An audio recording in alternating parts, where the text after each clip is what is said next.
Hi, and thanks for watching. This is Linda Bartolucci with InkStampandScrap.com, and I want to show you a quick and easy holiday card that you can make. This greeting could be, it is Merry Christmas on this card. I'm going to do it that way again, but you could always use just a generic Happy Holidays if you'd like to, and you can change up the colors, switch the ribbon, lots of options. It's just a great layout for a card. I love the buffalo check. As I record this, I don't know if it's going to hold over to the next catalog, and I really, really hope that it does. So we're going to start by adding the buffalo check to the base of the card. I'm inking up my buffalo check with Poppy Parade ink, and I'm making sure I ink it up very generously. I just use one of the Stamparatus plates. We do have an acrylic block that these large stamps fit on, but I just find it a little easier to just use those Stamparatus plates now that we have them. So I'm going to take a piece of Whisper White that measures 4 by 5 1/4.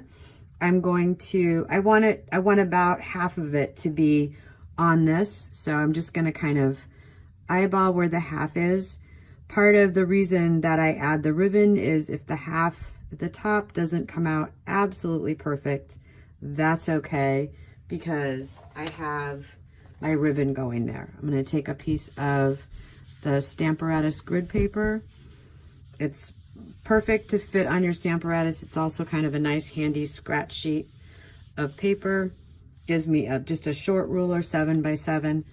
So I use it quite a bit, and you can order it standalone now, which is great.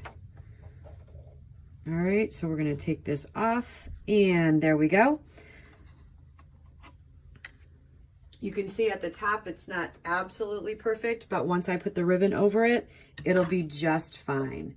So I have pre-cut a piece, you can see here, of 6-inch Poppy Parade ribbon.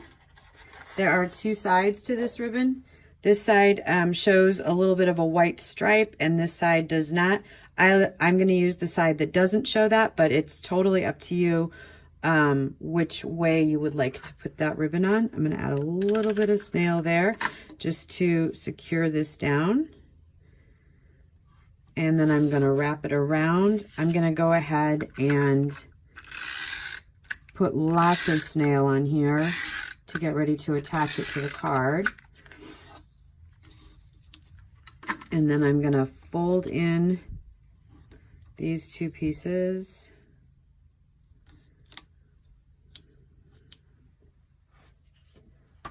And I'm going to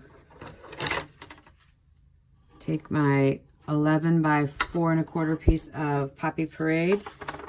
Use my bone folder to get a nice tight, crisp crease. Don't say that fast.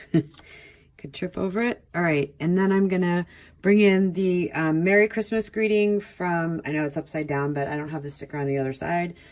This is from the Snowflake Sentiments, but like I said at the beginning of the video, you could use just about any holiday greeting or Merry Christmas that you want. One thing I like about this is it's got a nice straight edge on the bottom of the stamp, so I can really line it up pretty easily with the top of the ribbon to make sure I'm getting a straight, crisp image. Probably should have grabbed my stamp pad, so we'll see how this goes. Yay! Okay, awesome. Whew. That was close. All right, and then the last thing we want to do is add our bow, and I already have my bow already sitting on my glue dots, so I'm just going to pull that off, and I can add it right there. And then I am ready to send somebody a Merry Christmas greeting.